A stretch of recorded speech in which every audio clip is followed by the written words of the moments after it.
Hello, Sam's Renget here, and I'd like to welcome you to the Super Smash Bros. Brawl Update Overhaul episode number 1. You may have seen my previous episode, which was the preview episode to the Update Overhaul, and this will be the official first episode.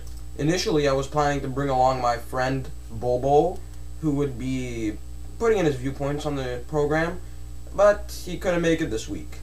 I'm going to be flying solo. I'll be recapping the updates on the Super Smash Bros. Dojo, and you'll be able to pick up and see what my opinion is on them. And I'll also discuss some other things that have been speculated and discussed about Brawl pretty much since it came out. Alright, let's go over the updates.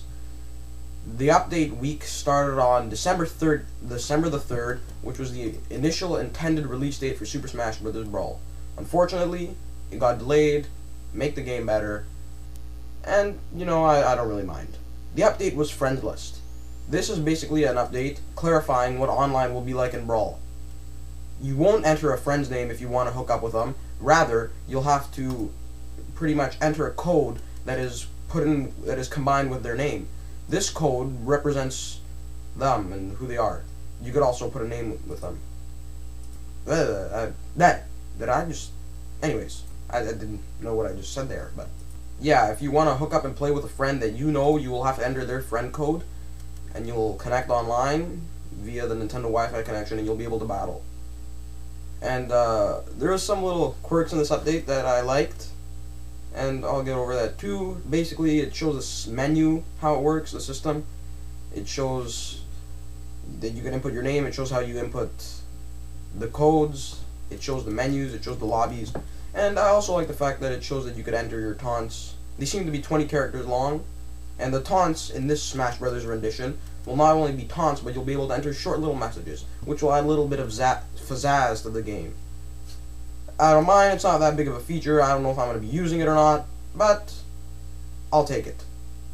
What I liked was that one of the characters, or one of the people shown on the demonstration, and they're showing how online works, said real men use items, and this is poking fun at the Smash Brothers tournament people that really don't use items when they're playing, and that's just their preference, but I like how the website pokes fun at them.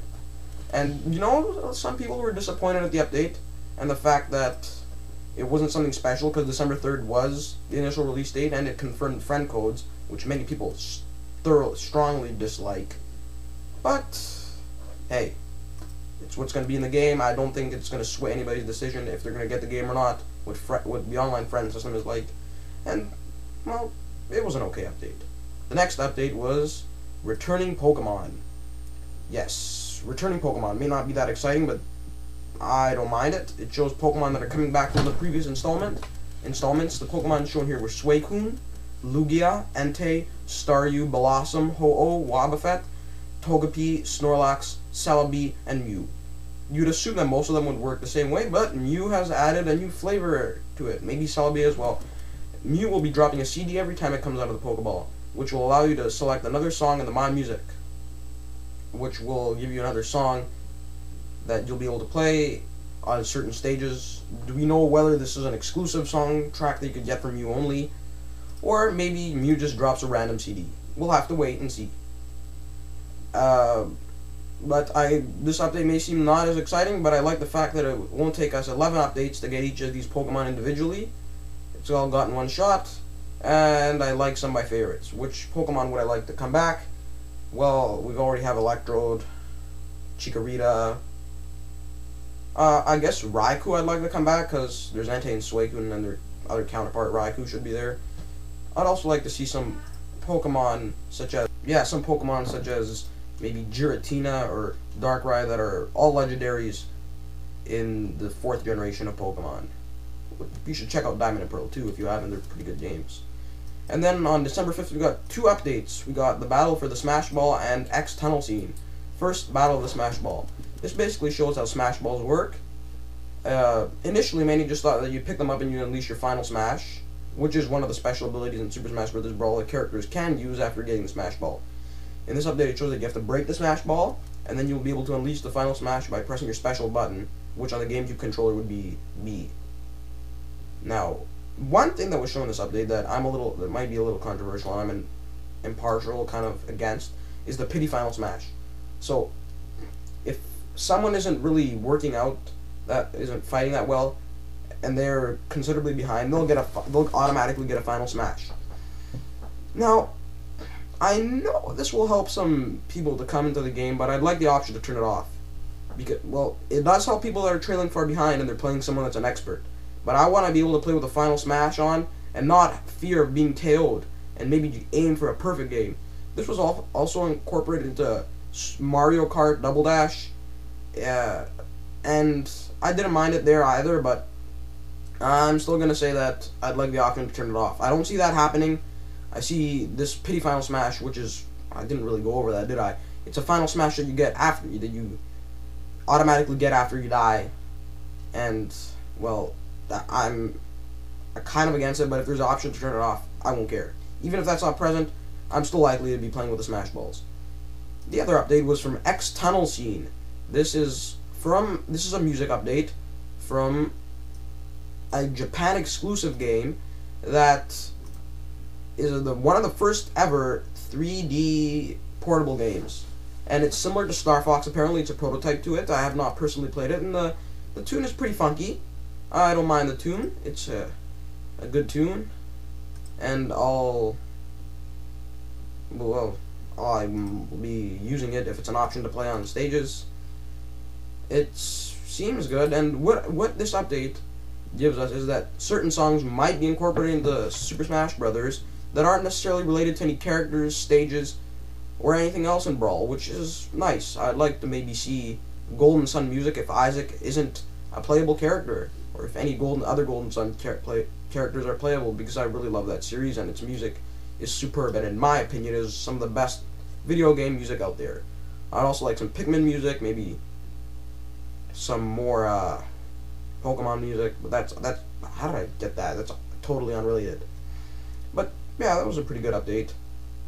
Then we got King DDD's Final Smash, which is similar to Pit's Final Smash, where he summons a bunch of Waddle Dees opposed to the Pit's Centaurions. It's kind of a stronger version, let's say. Well, no, not at all, but it uses the Waddle Dees from his B-side animation, and there's also the Gordos that come. And it just looks to be an exciting Final Smash to use. Not much more comment there. And one of the bigger updates of the week, per se, was December 7th's update, the With Anyone Basic Brawl. Now, I already mentioned about December 3rd's Friend Code Brawl. This is With Anyone. In this mode, you won't be able to see someone else's name. You won't record your records, win-loss records, and you'll pretty much just be playing for fun. Now that that's out of the way, and some people are disappointed about that, Sakurai said how it really works. In Basic Brawl, you basically select the character within a time limit, then you select stages, then you select whether items are on or off, and apparently it looks like you'll be selecting what kind of match you'll be having, whether it be a 2-minute KO fest, or a stock match, or a coin match, or stamina, and it looks like you'll be playing this with 4 people. And it pretty much just shows how it'll work. I didn't mind the update. It gives me some new information. And it also shows the fact that if someone disconnects while playing online, a computer will take their spot. This won't be happening in the My Friends mode with friend codes, but it'll be happening here. I don't mind it. Some people are disappointed that a computer will be taking over and aren't really too excited about that, playing computers online, and some have gone out and joked that your Wii doesn't even connect to the internet in this mode, rather you're just pretty much playing with computers, but that's obviously not true. But I personally appreciate that Sakurai, the creator of Smash Brothers, has added that feature, per se. That summarizes this week, starting December 3rd to December 7th, of the Super Smash Brothers updates.